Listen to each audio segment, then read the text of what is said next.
Welcome, everyone. We're going to get started. Before we jump into the actual content, first I'll introduce myself. Hi, my name is RJ Panesi. I am one of our team members here in Career and Professional Development at WGU. I'm also joined by two of my other colleagues here at WGU, who I will introduce in a second. Just a heads up, this session is going to be recorded and it will be sent out to all of those in the session today. So if you want to go back and reference anything that's covered during the presentation, please feel free to go back and watch that. Also, you do have the opportunity to use the chat in the presentation. We're actually going to hold off on questions until the very end. We will have a designated Q&A at the end of the presentation. So if you want to save some of the questions for the end, you can either post them in the chat, or if you'd like, I can give people the ability to come off mute. Right now it's on lock, so that we're not getting any random background noise. So I will allow people to come off mute during that designated Q&A session at the very end. All right, so first I wanted to introduce Jonathan. Jonathan, if you wanted to say something before we start. Absolutely. Thanks, RJ. Hello, everybody. My name is Jonathan Dela Cruz. I'm based in the Chicagoland area and manage the relationship and the partnership with Walgreens Corporate. We've been an education partner of Walgreens for a little over a year now. It has gone exceptionally well. We have, I don't know the count off the top of my head, but I know we have I want to say over 200 Walgreens team members across the country that are currently enrolled in one of our 4 online programs. So it's been a wonderful relationship with Walgreens, and we continue to build and develop off that. I will put my contact information in the chat in the event that anybody on this webinar has any questions regarding the partnership or any of our academic programs. Awesome. Thanks, Jonathan. So next, I will pass it off to our presenter, Lola Clayton, who's one of our career advisors here in our office. So Lola, if you want to take over, the floor is yours. Excellent. Thank you. So I just want to say good afternoon to everyone, at least this afternoon in my side of the world on the East Coast in Virginia. So I want to say hi and welcome. Today, I am going to share a topic with you. It's not a new topic at all. It's one that has been around for quite some time, and it's about achieving work-life balance. And we will just talk through some practical tips, some tricks, some suggestions, some recommendations. And if you have any, I know we're going to hold off questions to the end, but if you have any that have worked for you or any that have applied to you during your time as a professional throughout your career, please feel free to toss that in the chat. I think it's kind of interesting to see what type of other work-life balance activities and ideas have worked for others. So thank you so much for joining and welcome.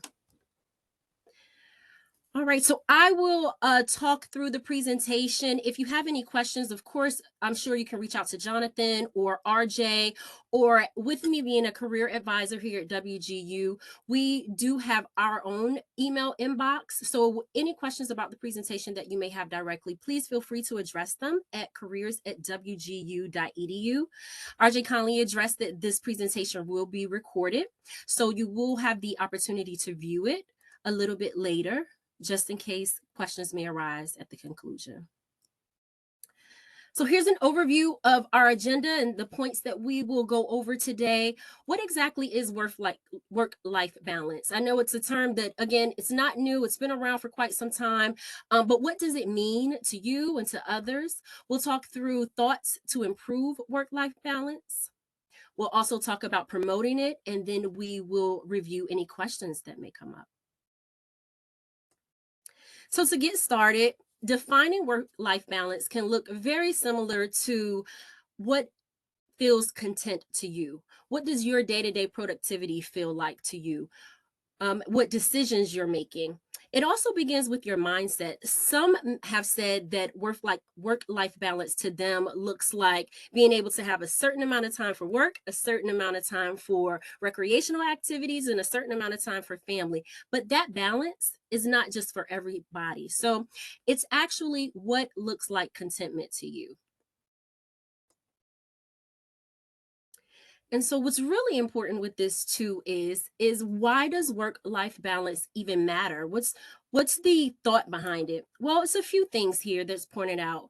Positivity and having a positive time that you spend working, your personal time outside of work. Work-life balance helps you to have that. Contentment helps you to have a positive attitude. Feeling less overwhelmed. Sometimes it's not enough time in the day. Maybe some of you have heard that cliche before. It's just 24 hours is just not enough time in the day, or 8 hours in a work day is just not enough time. And that can definitely appear that way and feel that way. And that's why work-life balance does matter, because if you do have that positive attitude, if you've adopted that, and then you find that contentment in being able to get your assignments done at work, as well as being able to fulfill any type of activities outside of that, then you'll feel like you'll have enough time. And being fully present and open to any clarity and task at hand. Sometimes that's not always easy to do these days. Many of you probably have a cell phone. I know I do. On my idle time, what feels like balance to me is playing solitaire. Someone else may feel something different, but that actually helps me to unwind after I've finished all of the tasks that I've committed to for the day. So whatever it is, if you are at work or if you're at home and you're fully present, there's nothing else that's distracting you, and you're able to provide full commitment to what your attention is being presented to at the time. So a good thing to consider is, how do employers infuse work-life balance into the workplace? So we've talked a little bit about ourselves and the definition and just finding contentment, but what's an employer's idea and thought behind that? Well, some things that employers do, and this is not every employer, so there's no cookie cutter answer for this one, but an employer who builds a culture of care through trust, maybe there's some opportunity for recognition, even some flexibility in working hours. I've spoken with a few students and alumni who said, well, I want a remote position, because they feel like having a remote job is going to give them that work-life balance, right? Because they'll be home, they'll be settled, they'll be in their own environment. And that may feel like work-life balance is the solution, or remote work is the solution for them. But sometimes flexibility can also be going to work, being in the brick and mortar, just having that relationship with your employer to step away from a task, to be able to take care of some personal matters, or being assigned various projects throughout the workplace. So just building that culture of care and communication through your employer is a great way that they infuse it in the workplace. Being able to provide some paid leave or some generous PTO. There's often times some employers allow days of recharge, or just a supportive break, or even a quiet room. I know that there are some employers out there that give you an opportunity not to just go to a break room, but to have an isolated time outside of the break room where you can just process and meditate for maybe you had a difficult customer, or you had an obstacle or an encounter with the customer, and you just need some time outside of anyone else to just process and recharge. And sometimes there are quiet rooms that are allowed to do that, or even a walk outside. Another way is not to glorify overworking. Sometimes people may say, oh, well, I know my shift ends at 5, but if I could stay to 6 or 6:30 to be able to get this task completed, maybe the employer will look at me as an overachiever. And that's not always the case. Sometimes that can look like, is there an opportunity to balance time management? But an employer that doesn't glorify overworking, and helping employees to prioritize workloads and meet professional and personal goals when need be. Here are just 10 ways and thoughts and ideas that have been presented as to what and why the work-life balance is important.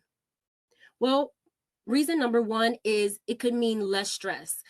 Referencing that definition, what that contentment looks like. If you've ever felt content, then you probably don't feel stressed, or you have an opportunity to just alleviate or be at ease with any anxiety that you may have. Reason number 2 could look like maybe improving your mental health or your mental ability. And that really lends into being present, right? Being right there and fully committed with no distractions, uninterrupted to whatever task that you're reviewing or you're handling at the time. Having balance, or reason number 3 is having balance means better physical health. Some people work out in the morning, in the afternoon, taking a walk, whatever that looks like for you to have physical health. Work-life balance can help you with that, helps you improve your attitude and feel good from within. Reason number 4, work-life balance enhances your ability to be present, which we've shared. Number 5, being balanced and can improve your relationships. Sometimes your peer-to-peer relationships with your coworkers, even your relationships at home, your personal relationships. Reason number 6 is a really good one because balanced lifestyle increases engagement at work. So many of us, when we're at work, we spend sometimes a large amount of time with our coworkers that we work with. And this gives us an opportunity to be able to effectively communicate with them, to understand their work style, even our leaders or our supervisors, to understand their ethic. Again, it leads back into that not to glorify work. So if we see an employer that sets an example of, well, my shift ends at 5, I'm going to leave at 5. Sometimes that leans and bleeds into the employees that work alongside them and say, well, my supervisor's not working late, so maybe it's okay to stop my task and pick it up for tomorrow. Sometimes that's what work-life balance looks like for others. And then in reason number 7, balance helps to increase creative thinking. So maybe there's an opportunity, again, when you're feeling at ease and when you're content, you can think about innovative and additional ideas of ways to work smarter and not harder within the workplace. Or maybe you see a peer that's working on a project and you can share some creative thinking and some creative ideas of how they can complete a task that's assigned to them in a timely manner or as a more quality task as well. Reason number 8, you can feel more productive. Or reason number 9, real balance brings happiness and fulfillment. I know for me personally, one great thing that I like feeling at the end of the day is productive and that I've achieved and I've accomplished some things off my task list. I am one that creates a task list the day before, so I know what to expect the next day. So if I'm able to get through that entire task list for the day, I feel very well balanced. And that's just my own personal goal. That's my personal contentment. And then reason number 10 is work-life balance brings higher levels of success. And again, we talked a little bit about quality versus quantity. How many tasks can you fulfill and complete? Are you really productive when you're just running through tasks, or if you're just running through a checklist? Maybe you're like me and you create that checklist and you're like, well, got that done, that's done, that's done. But is it really quality work that you have been able to assign? So feeling successful, feeling productive, accomplished, that's what employers can do to help with work-life balance. And then some ideas that can help you create work-life balance for yourself personally as an individual. So I have a few rhetorical questions here to consider about work-life balance and what that looks like for you as an individual. So as I go through the questions, just kind of ponder on your thoughts, what work-life balance would look like for you. I know I shared an example about myself. I'm task-oriented. I like to get through a checklist. I have a professional work checklist. I also have a personal one that I like to fulfill. But as asking these questions, maybe you can think about some ideas for yourself. So do you look down on employees for having water cooler conversations or chatting in between assignments? Better yet, are you someone who joins in the water cooler or join in when it makes sense to do so? So sometimes people who have water cooler conversations, that's their break. If they're an extrovert like I am, they may say, oh, I just need to talk to RJ really quick. I need to just tell him what happened over the weekend. And then after I release this, then I can go back to being productive. Are you someone on the opposite that is task oriented and you're like, I got to get through all my tasks before I can talk at the water cooler? I just don't have time to do that.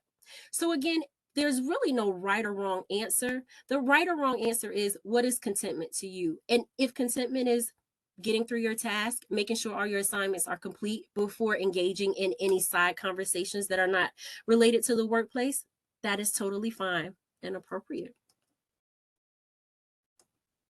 Here's another question to consider. To improve your work-life balance, do you donate your time, expertise, or funds to a community outreach program? Is there something that you're passionate about? And sometimes when people do so, or they lend their time, their expertise, their funds, maybe you're a mentor, it helps to boost morale. It helps to make you feel like you have a meaningful impact to the community. Many people find that giving back in these ways are rewarding. It gives you a sense of purpose. It helps with mental clarity. It can even boost the morale within not only just the workplace, but in anything personal that you are accomplishing.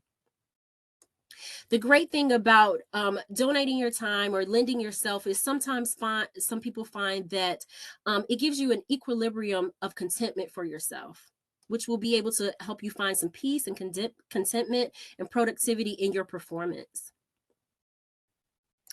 Question number 3 is, if you are in a leadership role or you're a leader, and I know I kind of gave an example of this a little bit earlier, do you work past 8 p.m. every night, or do you work past your shift hours?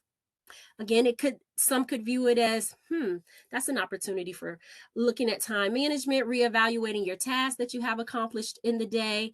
But if you work past your hours, are you really providing some contentment and balance to your personal life? So something to think about.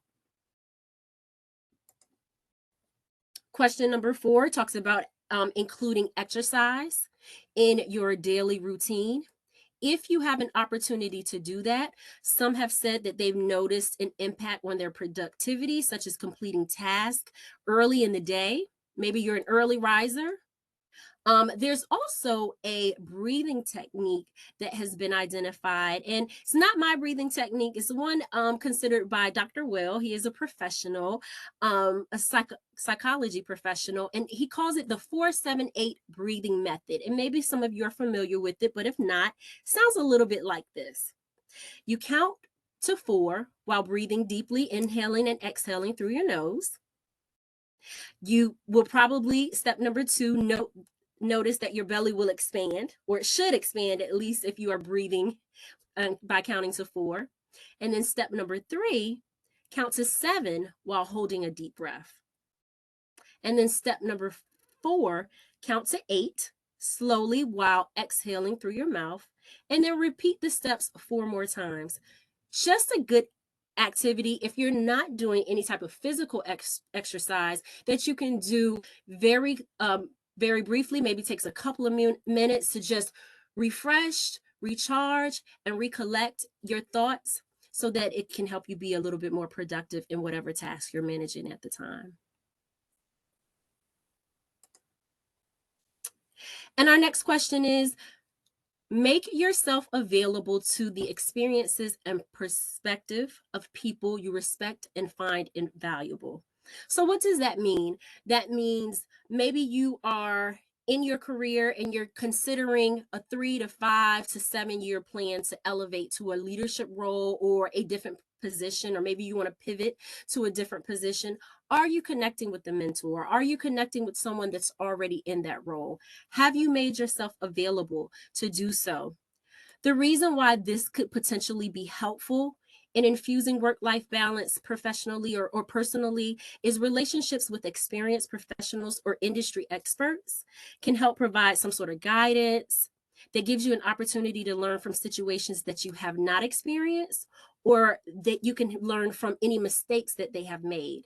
And then they can share some nuggets of work-life balance that potentially you can share and carve and craft out that will work professionally and personally for you. All right, so this slide is one that I was able to pull off from a site called Comparably. And what I wanted to do is just find some research that is out there about Walgreens and what are others who are past employees or maybe even current employees, what are they saying about work-life balance at Walgreens? And I thought this was pretty interesting.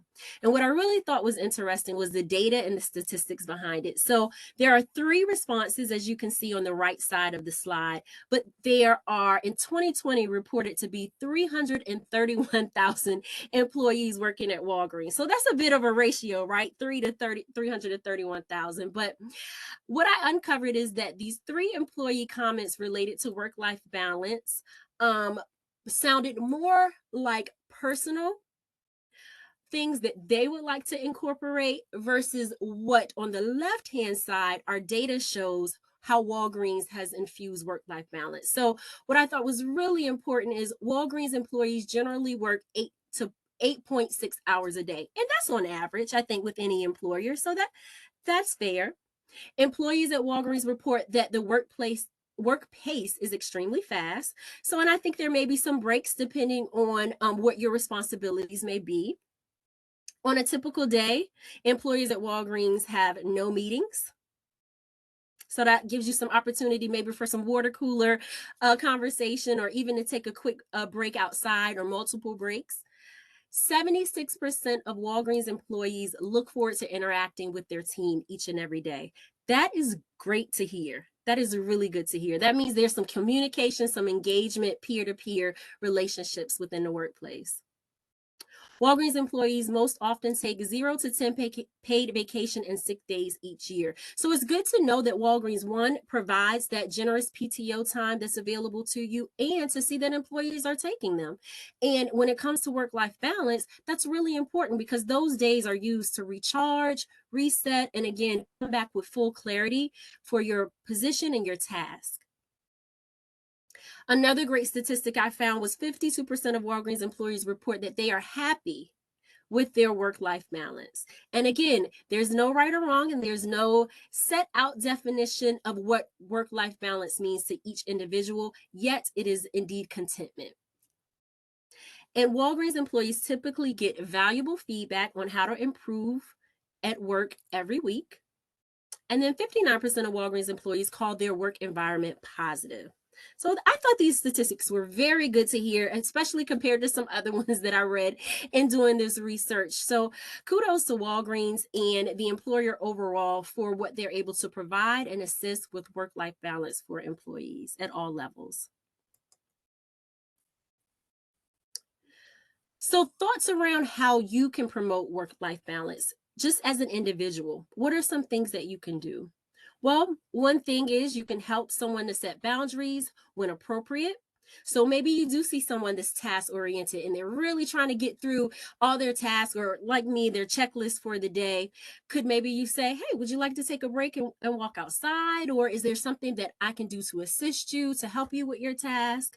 So these are just some individual things that you can do at your level that you can see day to day throughout your interaction with your peers. The other thing I thought was interesting is when you're feeling overwhelmed or anxious, there is a technique called the Pomodoro technique. And so I thought to myself, what is Pomodoro? I thought this was really, really interesting. And so what I uncovered is that the Pomodoro technique is a time management system that encourages people to work with the time that they have rather than the time against it. So here's an idea, or here's a strategy from that technique. So step 1 is you can choose a single task to focus on. So maybe you are doing some stock or some restock, or maybe you are resolving a customer escalation. So choose a single task to focus on. Step 2, you can set a timer for about 25 minutes and work only on your selected task. So therefore, you're giving it your undivided, uninterrupted attention. And then after 25 minutes, so once that timer sets, and again, there's no right or wrong, that could be 10 minutes for you, depending on the task. It could be up to 25 minutes. But after that 25-minute time frame, take a 5-minute break just to recharge. And then from there, you can repeat steps 1 through 3, and then repeat them a few times based off of what your task assignments are. So what this technique allows you to do is really infuse and incorporate some time to allow your brain to process, allow you to digest what the task you completed, to be able to provide quality work and completion to that particular task at hand. And again, these techniques can be produced or can be utilized either in the workplace or either personally. But I thought that was really interesting of completing a task, giving yourself a small break, and then going back to the work.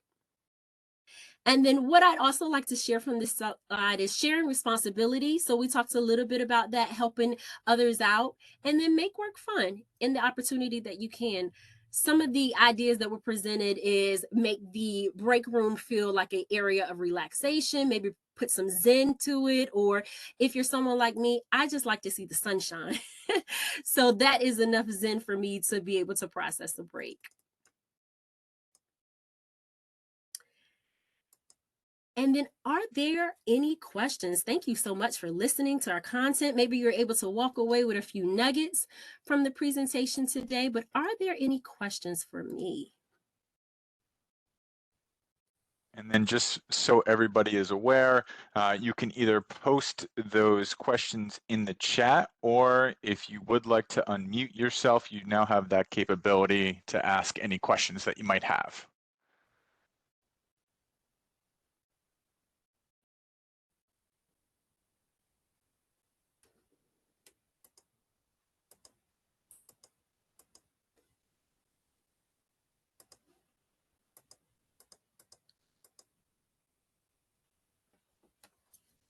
And as we're thinking of questions, just a reminder to everyone, this session is being recorded and it will be sent out either later on today or early tomorrow morning.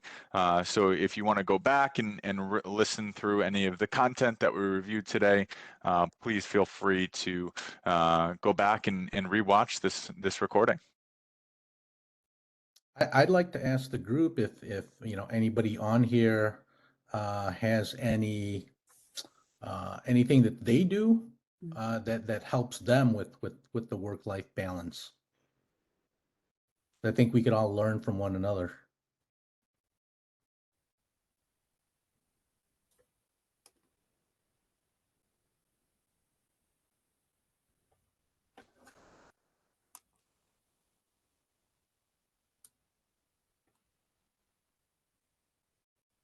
I'm trying to not look at my laptop after 6 p.m. Just kind of like turn it off, put it away, and try to shut down. It's hard to do though, isn't it, Pat? Very hard to do.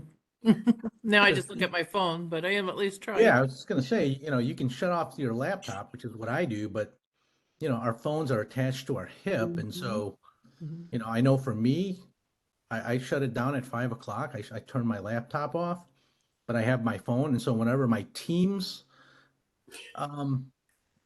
pings me or my email sound goes off, the first thing I do is check my phone. Yeah. I have to do a better job of just, Shutting down. shutting it down completely. Yeah.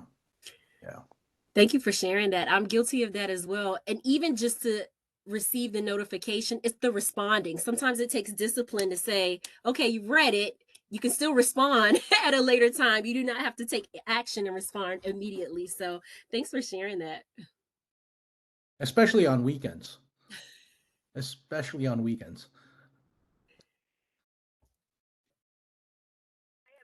Put my phone down, when I'm cooking dinner, I make sure I put my phone on silent, and I just periodically check it while, throughout the night, instead of, having it, with me constantly. This way I'm giving that focus to my family, just the same focus that I'm giving to my team throughout the day. So I want to make sure that I'm mindful for my family and ensuring that I'm focusing on them while I'm at home. And then I just check my phone periodically. And I also actually kind of set an expectation with my team when it's appropriate to be reaching out after hours, that I'm going to respect their work-life balance, and I appreciate them respecting mine, and that we should kind of, if it's a non-emergency, then, it should be something that we email each other, and, I'll see it the next day.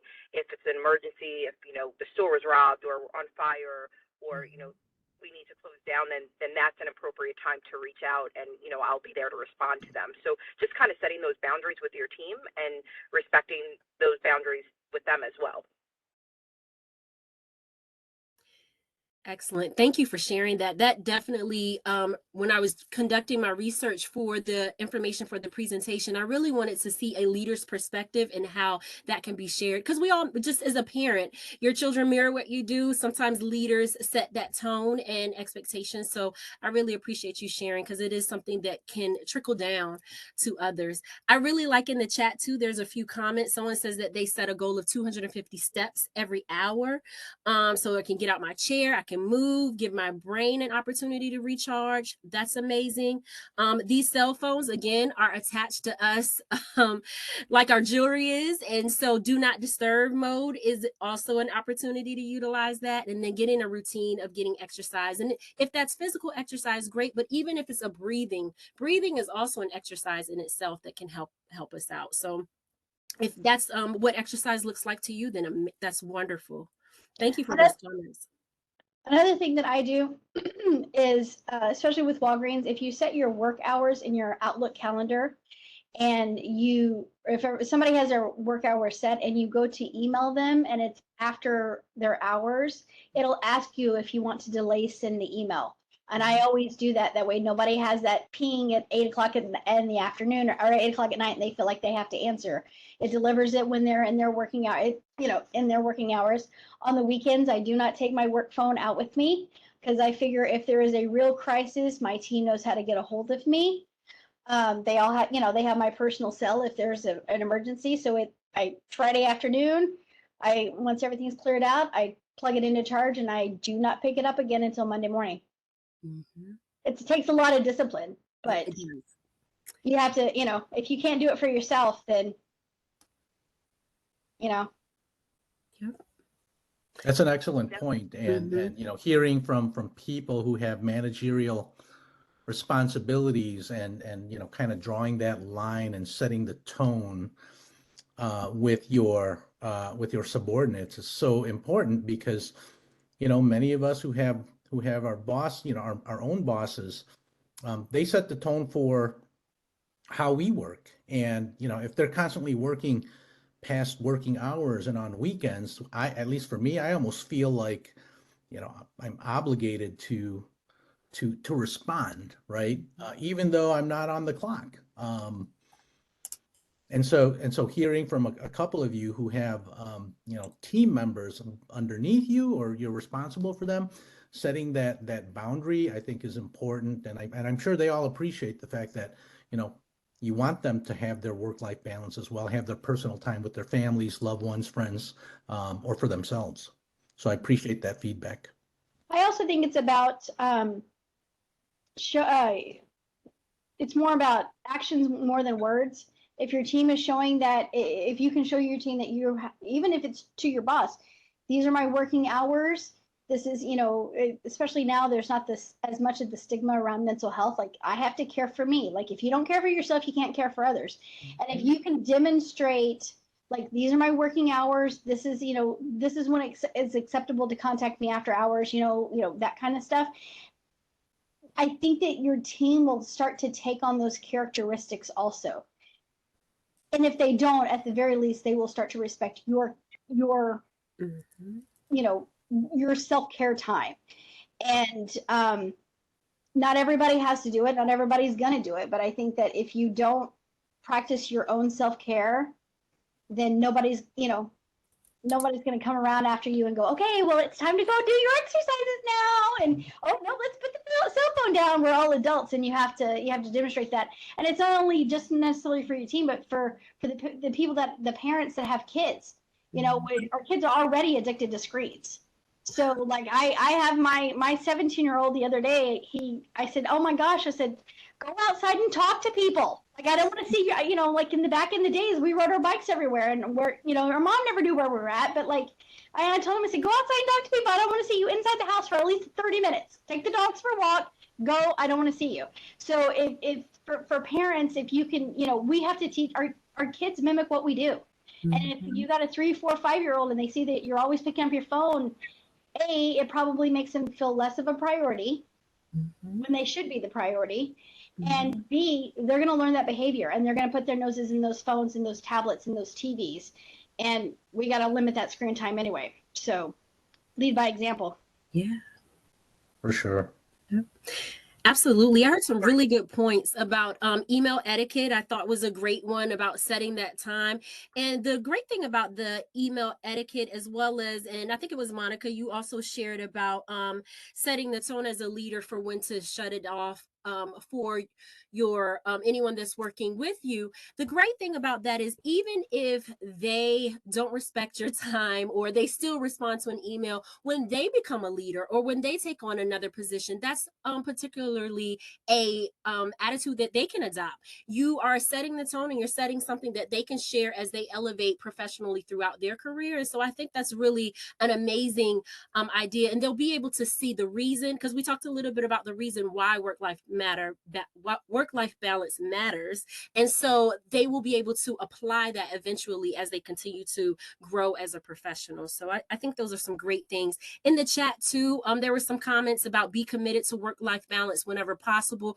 I really like that one. I am a parent of 2 teenagers. I've put them in some activities. One does piano, the other one does theater. I didn't put them in the activities just for them to be out of my space. I really wanted them to learn something different, and I wanted to be present to them for them when they are performing or when they have big events. So that's really important to be able to show that balance there. So thank you so much. And then another comment was to designate certain contacts for after hours issues unless emergency. Work with your team, work with your peers. We talked a little bit about that. So when you are off and you're not committed to your email or your phone, someone else could potentially pick up other tasks and they will know that, so you can work together to be able to assist each other in those projects. So great comments. Thank you for sharing.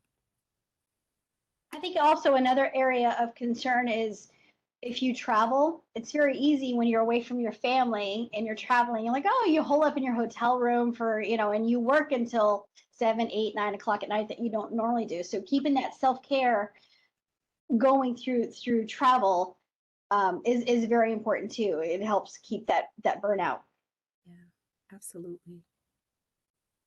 Very true. Eat healthy and hit that gym whenever possible. Well, I always keep peanut M&Ms in my purse. Does that count as eating healthy? You got peanuts. It's a little bit of protein in there. Sometimes a girl just needs a little bit of chocolate. We'll give you that, Monica.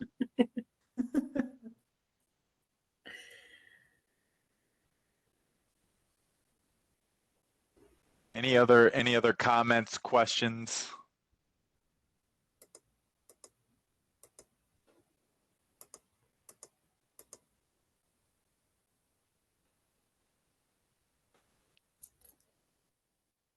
All right. Well, thank you all for jumping in this afternoon. Hopefully, you got some couple tips, tricks of things that maybe you can adjust. Know that you're supported. You're not alone going through this process. Thank you, Lola, for jumping in and presenting, and Jonathan for organizing this. We appreciate that. Everybody saw Jonathan's contact information in the chat. So if you do have questions, you can always, I'm also going to post our general email for us here at WGU, our careers at wgu.edu, for any follow-up questions. As I mentioned, this was recorded. We'll send this out so you can go back, any playback, and listen into that information. But thank you all for taking the time today to jump in. Like I said, hopefully you learned some stuff, and hopefully you have a great rest of the afternoon. All right, take care, everyone. Bye, everyone. Hi, everyone. Thanks for Thank you. attending.